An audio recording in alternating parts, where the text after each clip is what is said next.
Kaya tayo nagwo-worry kasi hindi na natin makontrol yung nangyayari. So we are playing God. Kapag tayo nagtitiwala sa Diyos at siya yung Diyos natin, then we have nothing to worry. Concern niya yan.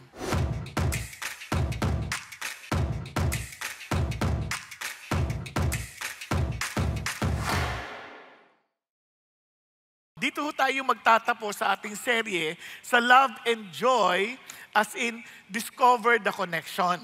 Now, bakit we have to guard our joy? Kasi beware of joy robbers. Now, alam ninyo, ang heart ng Diyos para sa atin, maliwanag na sa continuation ng ating series. Sabi dito, rejoice in the Lord always. Again, I will say rejoice. Ang heart ng Diyos, kaya niya inutos to eh. Dahil may joy tayo because of the love of God. Kaya lang, pwedeng nakawin yan. Kaya sabi niya, kaya inuutos ko sa iyo, maggalak kayo sa Panginoon. Ba? Hindi ko sinasabing maggalak kayo dahil sa mga nangyayari sa buhay ninyo, dahil sa mga problema ninyo. Hindi. Maggalak kayo sa Panginoon. At inuulit ko, sabi niya, maggalak kayo, inulit pa. Yan ay inuutos sa atin na maggalak kayo. Bakit? Pwede mo bang utusan ng damdamin? Yaya nga, mali ang ating intindi. Yung rejoicing has nothing to do with our feelings. It is a decision, a choice to make. Na ito, hindi ibig sabihin ng rejoicing, kaya namamali ang intindi ng iba, kaya naiinis sila minsan sa mga Christian. Yun naman problema sa Christian, mga toxic positive eh. Yung parang toxic positivity na parang kailangan masaya ka lagi. Yung masayang salita, hindi ibig sabihin tawa ng tawa. Kasi ang tawa ng tawa, na kahit may problema, ay kahit na merong namatay na yung tatay, may tama yun. Diba?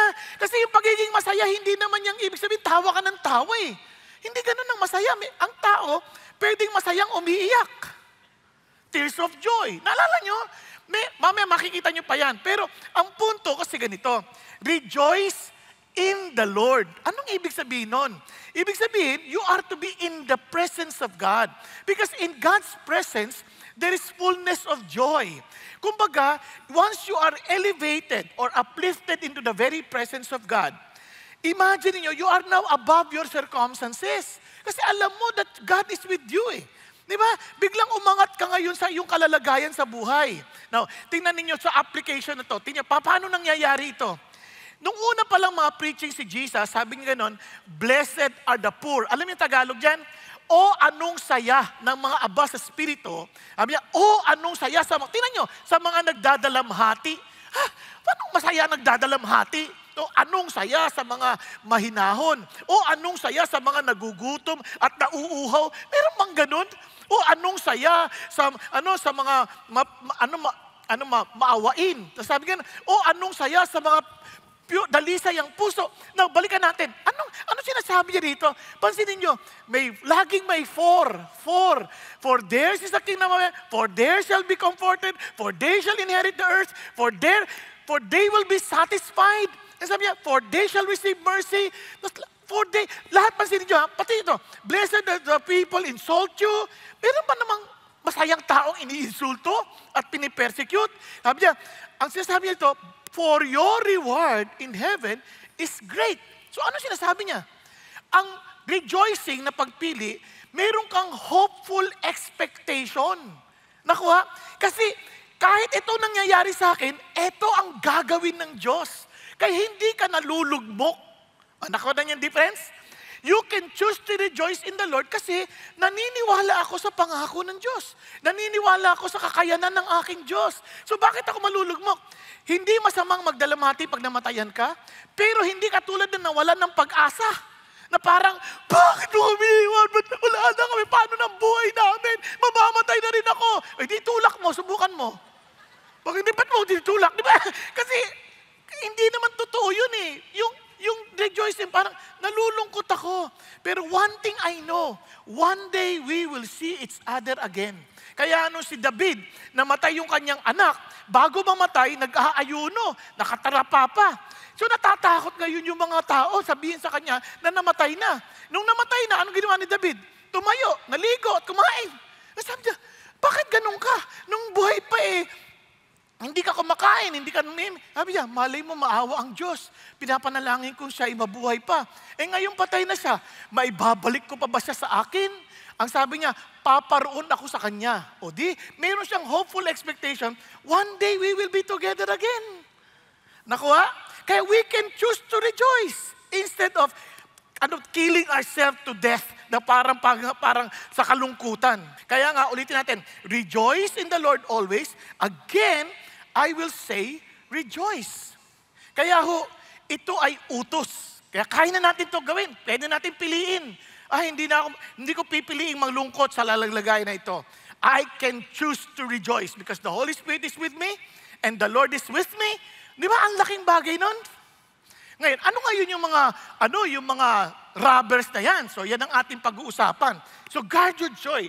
Bantayan natin. Now that is at work in us, now it is now our responsibility to guard the joy that God has given us. Paano? Sabi nito, parang WWC. Huwag niyo kalimutan ha, WWC, Wrestling World Council. Bakit naman ganyan? Kasi, parang si Jacob, nung takot na takot siya, nakipag-wrestling siya di ba? Hanggang sa tumapang na siya, nawala na yung takot niya, go na siya. Haharapin niya si Esau, kasi takot niya, maiisaw siya Now, for us to guard ourselves from joy robbers, kailangan ma-identify natin yung mga robbers na yon. Tama? Kasi mahirap, yun ang pinakamahirap na ma-identify. Ito, nilinaw na ni Paul.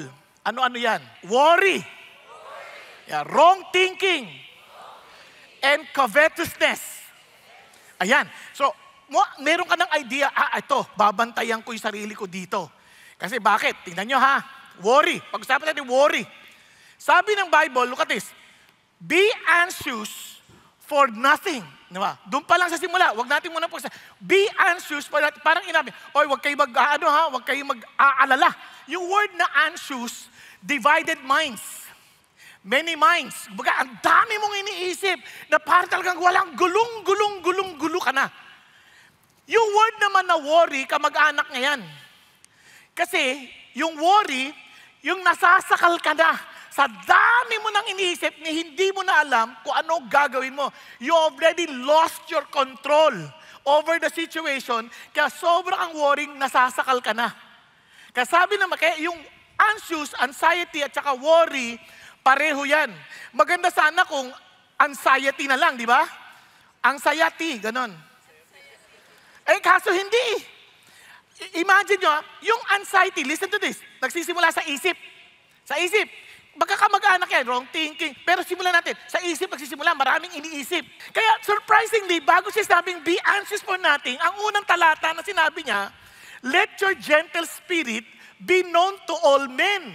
The Lord is near. Tama? Hindi lang yun. Hindi lang gentle. Tingnan nyo yung turo naman ni Jesus. Sabi nga nun, for this reason I say to you, do not be worried about your life as to what you will eat, what you will drink, or not your body as to what you will put on in life more than food. Tingnan nyo dito. Look at the birds of the air. Ito pang karugtong niya. Tingnan nyo.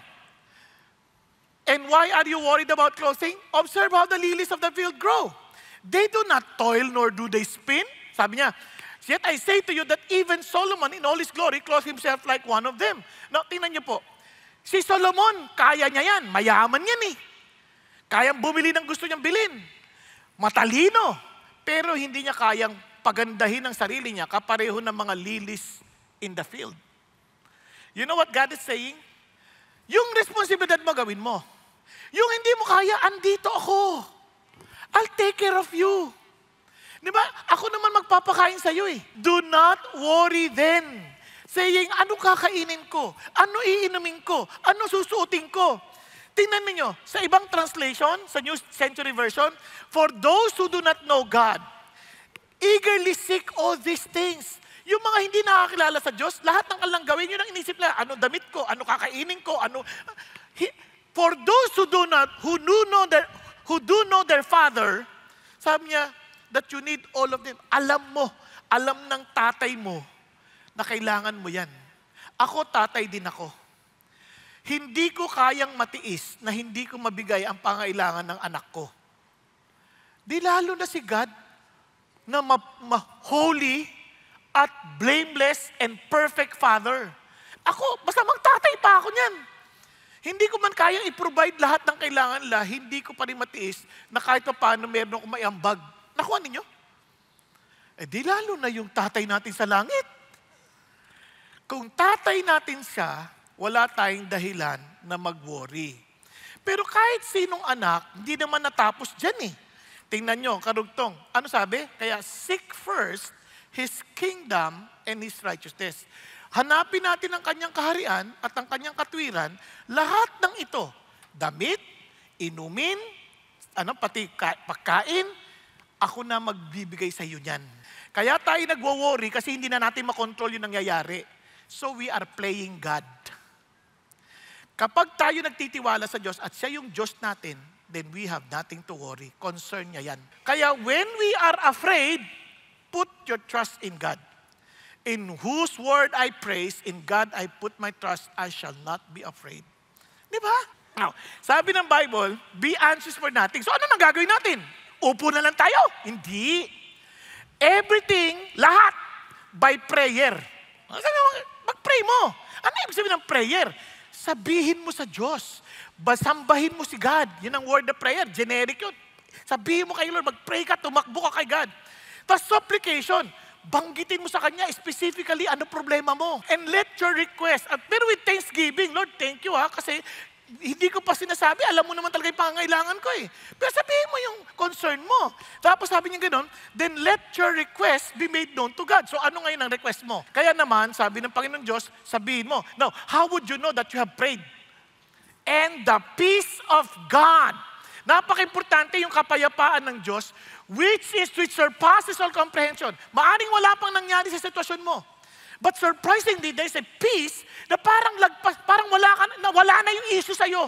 Wala na yung concern na yun, nabigay mo na sa Diyos. And sabi nga doon, will guard your heart and mind in Christ Jesus. Ano nangyari? Yung puso mo, yung isip mo, nabantayan na ng kapayapaan ng Diyos, at ang isip mo nakatuon na kay Jesus. Kasi the reason why we lose our control, the reason why we get anxious, the reason why we get worried, kasi nawala na yung isip natin kay Jesus. Nandun na tayo sa sitwasyon, nandun na tayo sa mga pinagdadaan nating problema. Kaya sabi ng Lord, once you pray, bumabalik ka sa presence ni God at yung isip mo, bumabalik na kay Jesus. Are you following? Pag bumalik na kay Jesus yan, nagkakaroon ka na ng kapayapaan. At doon, bigla kang magpapasalamat because that is the will of God in Christ Jesus. Di ba? Kaya, huwag kang titigil. Kaya ba kasi nag-pray eh. Lord, yung anak ko po, hindi pa umuwi. Ano ba yan, Lord? Huwag kang titigil hanggat wala kang kapayapaan. Minsan, yung kapayapaan na yun, dadaling ka ng Diyos sa kanyang salita eh. Kaya, eto na. Now that your mind and your heart is focused on Jesus, ito naman ang ating responsibilidad. Yan ang role ni God after praying. Ito naman ang responsibilidad natin. Bantayan natin from wrong thinking. Di ba? Tingnan nyo. Ang sabi, finally, brethren. Di ba? Yung isip mo na kay Jesus na. So it's now up to us, sabi niya, whatever is true, whatever is honorable, whatever is right, whatever is pure, whatever is lovely, whatever is of good repute, if there's any excellence and anything worthy of praise, dwell on these things. Yung word na dwell, keep on meditating on these things. In other words, binigyan ka na ng kapayapaan ng Diyos. Are you following? Now, nakatuon na yung isip mo kay Jesus. Kaya naman, panatiliin mo ngayon yan nakatuon kay Jesus. Dahil yun yung part natin. Babantayan natin ngayon yung ating isip. Kasi anxiety sa mind. Nakuha ninyo? Worried. Kaya babantayan mo na ngayon yan. Kaya anong dapat nating iniisip? Sabi ni Lord. Tingnan nyo, liwaliwanag naman. When you say dwell, ito sinasabi niya. You are to reason. Parang tinalabanan mo yung utak mo. You are to calculate, you are to ponder. Ibig sabihin, minimeditate mo, pinag-iisipan mo ng mabuti. You meditate, you deliberate. Alam nyo, minsan makikipagtalo ang sarili mo. Sabi ni Lord, ganito, pero bakit ganito nangyayari? Tapos, nagtatalo ka ngayon. You have to process kung yun nangyayari sa'yo. Tama ba? Are you following? So, disiplina yan.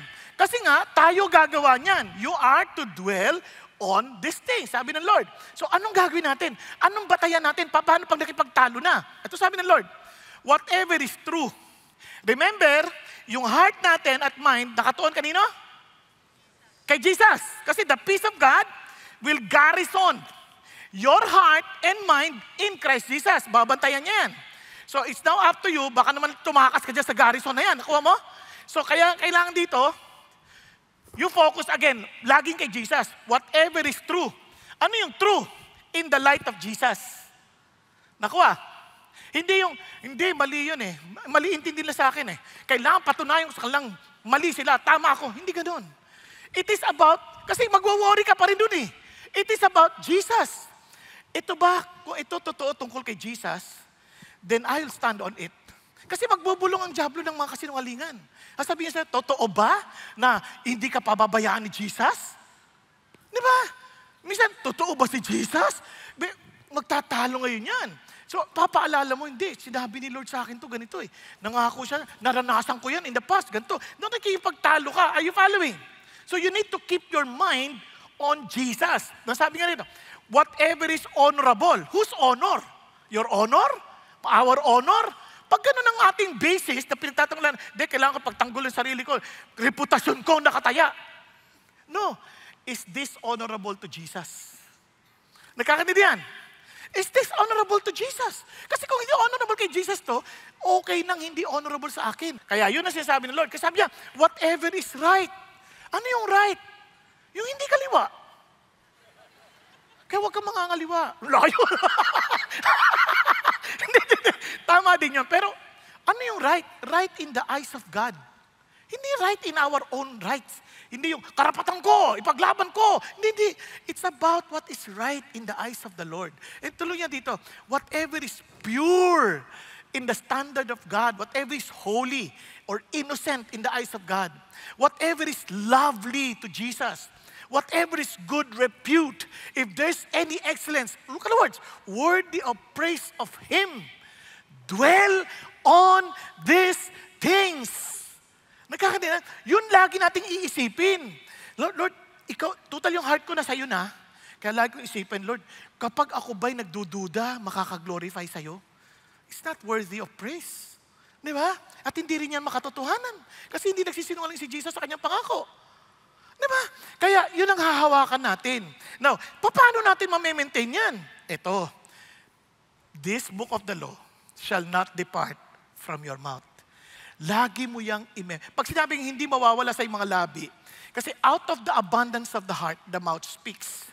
So, madaling salita, pinupuno mo yung puso mo ng salita ng Diyos. At bukod na yun, sabi niya, you shall meditate on it day and night. Lagi mong pinag-iisipan. Parang sinasabi ng Diyos, every time you read the scripture, pinag-iisip mo mabuti, paano to sa totoong buhay? Paano to sa larangan ng para makilala ko si Jesus? Ano ba yung sinasabi niya tungkol sa Kanya? Talagang pinag-iisipan mo ng mabuti.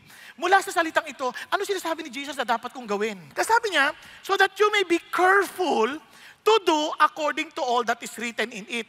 For then, you will make your way prosperous and you will have what? Success. Yung idea, then He will give you discernment. He will give you wisdom. Nang sa ganun, you will be successful.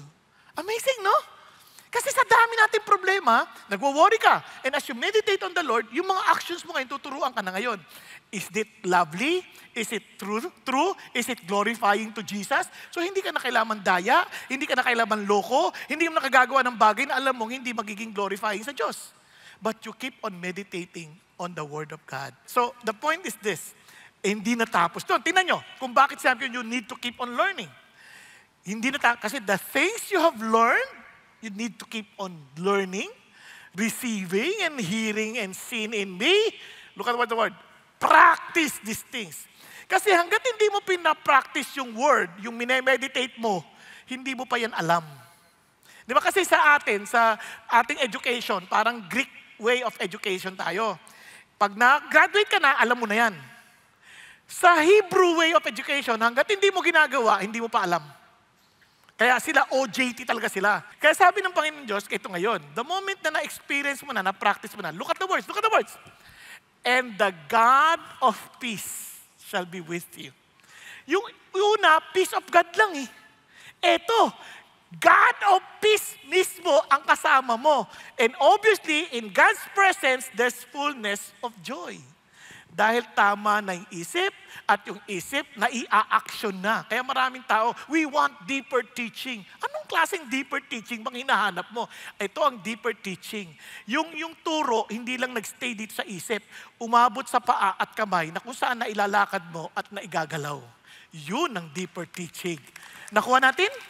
Ganda, totoo na hindi mo lang sabi, si Jesus tagapagligtas ko. Hindi, alam ko, tagapagligtas ko siya. Hindi lamang sa eternity, kundi kung niligtas siya ako sa eternity, then He can also deliver me from my present predicament, my present problem, my present vices, my present issues, kasi my God is my Savior.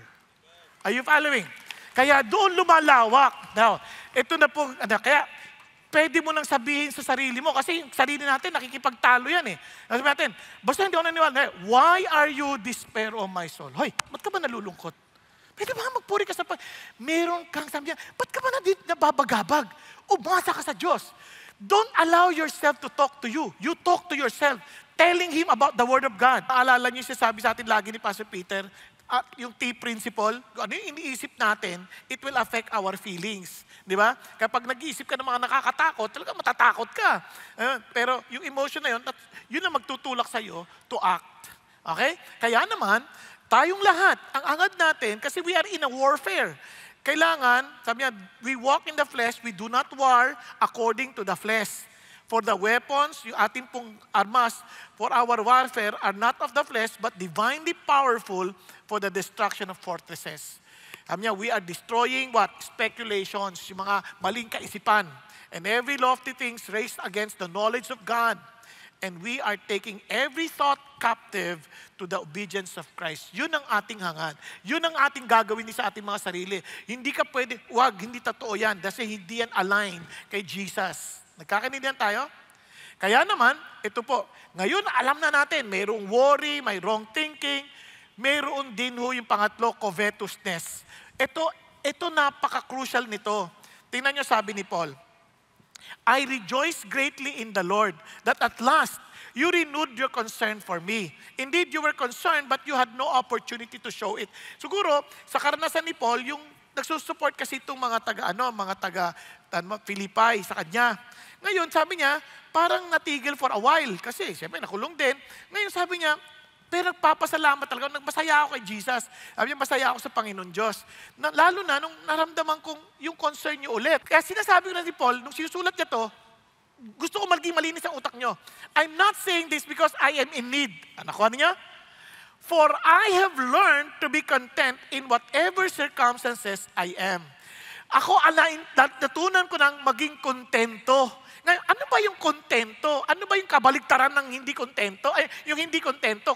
Kung ikaw ay kontento, yung kabaligtaran niyan, ito, sabi sa dictionary, covetous, greed, envy, dissatisfaction, restless, discontent, yearning, jealousy, excessive, ambitious, and frustration. Kasi pag hindi tayo naging kontento, nako, sigurado yan, mawawala yung joy natin kasi mafo-frustrate tayo palagi eh. Paraging kulang. Kasi parang meron na naman kailangan. Kaya si Jesus, si God, noong pa man sa Old Testament, inutos na yan. Sabi niya, you shall not covet your neighbor's house. You shall not covet your neighbor's wife, or his male servant, or his female servant, or his ox, or his donkey, or anything that belongs to your neighbor. Sabi niya, wag mong hahangarin. So, ano yung ibig sabihin ng covet? Ito yung covet, ang ibig sabihin nito, parang sobrang pagnanasa mo, to the point, ito na ako mo control sa'yo. Kunyari, meron siya. Kailangan magkaroon din ako ng ganyan. Kahit na, hindi naman yun ang kukunin mo, pero gagawin mo pa rin para makuha mo lang yun, para mayroon ka din. Di ba? Tuloy, yung nagko-control sa'yo, hindi na yung necessity, kundi yung sobrang desire, yung covetousness mo, ang nagko-control sa'yo to do something. Andiyan pa tayo. Kaya, tuloy, hindi tayo nakakapag-isip ng maayos. Kaya nga po, ang sabi nga ni Pastor Peter kanina umaga, comparison is the death of contentment. Sa tuwing lagi tayo nagko-compare sa iba, ay bakit siya may ganun? Ay bakit siya ganito? Wala na, patay na yung contentment. Kasi hahangarin mo ngayon ano meron yung ibang tao eh. And sabi ng Lord, you don't need to. Bakit mo hahangarin? Una sa lahat, niya. Iba yung pangailangan mo sa pangailangan niya. Iba yung kakayanan mo sa kakayanan niya. Iba yung responsibilidad na binibigay ko sa iyo sa binibigay ko sa kanya. So hindi mo kailangan i-compare yung sarili mo dahil malaking kahangalan. Sabi nga ng Bible, ang i-compare mo sa sarili mo. Kaya sabi ng Bible, for this you know with certainty that no immoral or impure person or covetous man, di ba? Na talagang lahat ng gusto makamkam. Sabi niya, who is an idolater? Pagsamba rin pala sa Diyos-Diyosan yun? Yes, of course. Kasi you should have no other God but Him. In other words, only God can satisfy us. Every human being has a God-shaped vacuum inside. Na hindi, kaya minsan akala natin, pag nakuha ko to, sasaya na ako. Pag nakuha ko to, sasaya na ako. Hindi yan mafulfill ng sino man tao o anumang bagay.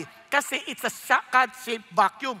Hindi mag-fit. Kaya sabi ni Paul, binalikan niya, I am not saying this because I'm in need. I have learned to be content in whatever I am. Ano sinasabi ni Paul? Tuloy natin. Sabi niya, I know how to get along with humble means.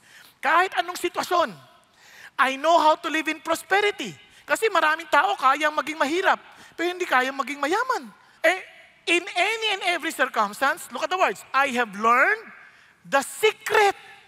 This is something that you should never forget. Yung contentment, yung maiwas ka sa covetousness, hindi yan obvious sa lahat. It is a secret that you should know and learn. Paano ka naging kontento? Secret. Ibig sabihin, kailangan alamin mo talaga yung sasadyain mong alamin. Sasadyain mong matutunan. Kasi secret nga eh. Hindi yan madali. Of being filled and going hungry, both of having abundance and suffering need. Paano? Ano yung sikreto, Paul? Hindi na. Secret na. Ito, I can do all things through Him who strengthens me. Unless you find your satisfaction in Jesus Christ, you'll never understand what satisfaction really means. Nagkakanindihan tayo. Kaya ang tao, habang lumalayo kay Jesus, lalo silang nafo-frustrate sa buhay. Because nothing else can ever satisfy our God-shaped vacuum. Because that is only fitting for God. Kaya sabi ng Bible, tingnan nyo, kung si Jesus ang sikreto, then make sure that your character is free from the love of money. Being content with what you have. Why? For He Himself said, I will never leave you. I will never desert you. Or I will never forsake you. Kung si Jesus, huwag kang matakot. Hindi kita pababayaan. Hindi kita iiwan. Nakuha ninyo? Ang sarap sa buhay, kung sino yung kasama mo, yun ang nagbibigay ng tapang sa'yo. Kaya ito naman si Paul, sabi niya, kaya alam nyo yan, wala naman tumulong sa akin kundi kayo. Kahit nung panahon na yun, ganun pa man, itong pinapaalala ko sa akin kung bakit ako kontento. Hindi naman nyo binigay yan sa akin, kundi sa Diyos. Kaya it seeks for the profit which increases to your account. If ever tinulungan nyo ako, sabi ni Paul, kung ako lang si Paul, di naman nyo ako tutulungan eh. Pero dahil ako ay lingkod ng Diyos, tinulungan ninyo ako. Tama ba? Kaya hindi ko rin pwedeng sabihin, tumulong kayo sa akin ha. Hindi, si God lang ang nagbigay sa kanila ng ganung burden dahil sa kanilang pagmamahal kay Jesus. Hindi dahil sa pagmamahal na kay Paul. Naintindihan po? Kaya sabi ni Paul, hindi yan para sa akin kasi para ito natututunan ninyo na yung ginagawa natin is to be a blessing to people. Kaya sabi niya ganoon, remember the words of the Lord Jesus, that it is more blessed to give than to receive. Kaya nga sabi rin ni Lord, yung gumawa sa'yo, yung tumulong sa'yo, nag-welcome sa'yo, dahil sa pangalan ko, i-reward ko yan. Nakuha ninyo? Kaya sabi ni Paul, binalikan natin kay Paul, sabi niya, kaya yung binibigay ninyo, kung ako sakaling tinulong sa akin, aalagaan ko din yan. Kaya kontento ako, masaya ako dapat, hindi ako nagre-reklamo. Bakit? Kasi in-offer nyo yan kay God. A fragrant aroma, an acceptable sacrifice, well-pleasing to God. Worship nyo kay God yan. Eto na ba ang gandang pangako ng Lord? Kapag naintindihan natin ito, itong pangako ng Diyos, hindi para sa lahat to. Para doon sa mga naintindihan lang, my life is on Jesus. My life is Jesus Himself. Kasi sabi niya, and my God will supply. Ano sabi? May? May ba? May? Oh, will supply. Ano ibig sabihin yan? Sigurado, for certainty, all your needs. Tama ba? Tama ba yung dinig natin? Hindi ba, Sam? Pati ba ng pustiso kasama dyan? Basta kailangan mo. Naintindihan? Pagpapaayos ng ilong. Kasama dyan? Kung kailangan mo. Kung kailangan mo.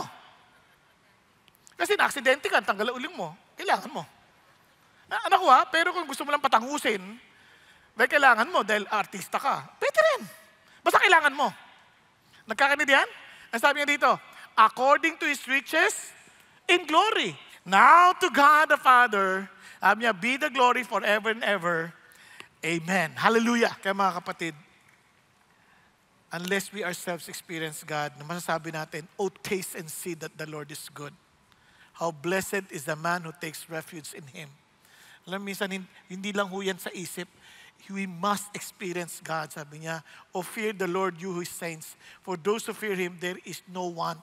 Hindi ka mangangailangan dahil for sure, God will take care of you. And the young lions do lack and suffer hunger. But they who seek the Lord shall not in want in any good thing. Kung di man binigay ng Diyos, hindi siya mabuti sa atin. Pero kung kailangan natin at mabuti sa atin dahil mahal tayo ng Diyos, sigurado ibibigay niya.